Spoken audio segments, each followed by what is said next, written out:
Hi అండి, welcome to my channel. ఈరోజు అయితే మీకు అందరికీ ఒక టేస్టీ కర్రీ అనమాట. చాలా బాగుంటుంది. ఎలా చేయాలో మీకు వీడియోలో చూపిస్తాను. ఎప్పుడు మనం కందిపప్పుతో రొటీన్గా పప్పు కాకుండా ఇలా డిఫరెంట్గా చేస్తే బాగుంటుంది. బాండీలో మనం కందిపప్పు ఇలా దోరగా వేపుకొని ఒక మిక్సీ జార్లో మెత్తగా పొడి చేసుకోవాలి. దీన్ని ఒక గిన్నెలో తీసుకున్న తర్వాత దీంట్లోనే రుచికి సరిపడినంత ఉప్పు, అలాగే కారము, తర్వాత కొద్దిగా ధనియాల పొడి, కొద్దిగా జీలకర్ర, కొంచెం గరం మసాలా కూడా యాడ్ చేసుకోవాలి. ఒక స్పూన్ అల్లం వెల్లుల్లి పేస్ట్, ఇవన్నీ వేసుకొని ఒకసారి మొత్తం కలిపేసేయాలి.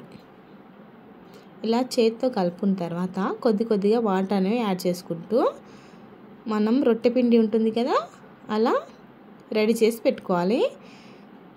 మనం మామూలుగా రొటీన్గా పప్పు ఇలా వేస్తుంటాం కదా పప్పుతో, అలా కాకుండా ఇలా ఎప్పుడైనా డిఫరెంట్గా చేసారనుకోండి, ఇంట్లో వాళ్ళకు కూడా నచ్చుతుంది.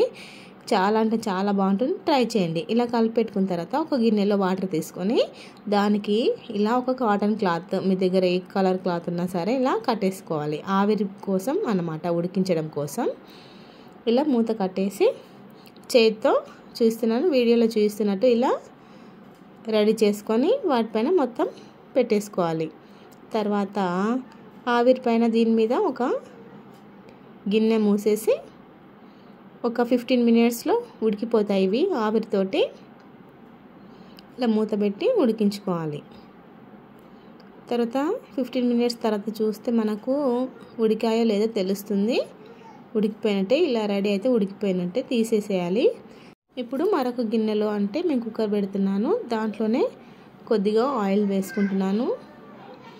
ఆయిల్ వేడైన తర్వాత కొద్దిగా జీలకర్ర, అలాగే ఒక రెమ్మ కరివేపాకు వేసుకొని వేగిన తర్వాత ఒక స్పూన్ పసుపు వేసుకుందాం. తర్వాత కొద్దిగా అల్లం వెల్లుల్లి పేస్ట్ వేసుకొని కలుపుకోవాలి. ఆనియన్స్ మగ్గడం కోసమని పోపులోనే కొద్దిగా సాల్ట్ వేస్తుంది మా అమ్మ. తర్వాత ఆనియన్స్ వేసి కలిపేసేయాలి. వీడియో స్కిప్ అయిపోయింది. ఆనియన్స్ మగ్గిన తర్వాత కారం వేసుకోవాలి రుచికి సరిపడినంత. తర్వాత మనం ఉడికించుకున్నటువంటి రెడీ చేసి పెట్టినాక అవి వేసుకొని కలుపుకోవాలి. ఒక 2 మినిట్స్ అలా వదిలేసేయాలి, ఎందుకంటే కారం వీటికి పట్టాలి కాబట్టి. తర్వాత దీంట్లోనే కొద్దిగా చింతపండు రసం యాడ్ చేసుకోవాలి. మీరు చూసుకొని వేసుకోండి పులుపు. ఇలా చింతపండు రసం యాడ్ చేసుకున్న తర్వాత తగినన్ని కొద్దిగా వాటర్ యాడ్ చేసుకోండి. మరీ దగ్గరగా పడకుండా చిక్కగా అవుతుంది కదా, కొంచెం వాటర్ యాడ్ చేసుకుంటే బాగుంటుంది. ఇలా చూసారా, ఈ కన్సిస్టెంట్లో ఉంటే సరిపోతుంది. తర్వాత కొద్దిగా చక్కెర వేస్తున్నాను. కొంచెమే చక్కెర వేయాలి, ఎందుకంటే పులుపు వేసినాం కాబట్టి లైట్గా చక్కెర వేస్తే టేస్ట్ బాగుంటుంది. ఒక స్పూన్ ధనియాల పొడి వేసుకొని ఒక 2 మినిట్స్ తర్వాత దింపేసుకుంటే సరిపోతుంది. చాలా బాగుంటుంది. తప్పకుండా ట్రై చేయండి. ఎప్పుడు వేసే పప్పు కాకుండా ఇలా డిఫరెంట్గా చేస్తే అందరికీ నచ్చుతుంది కదా.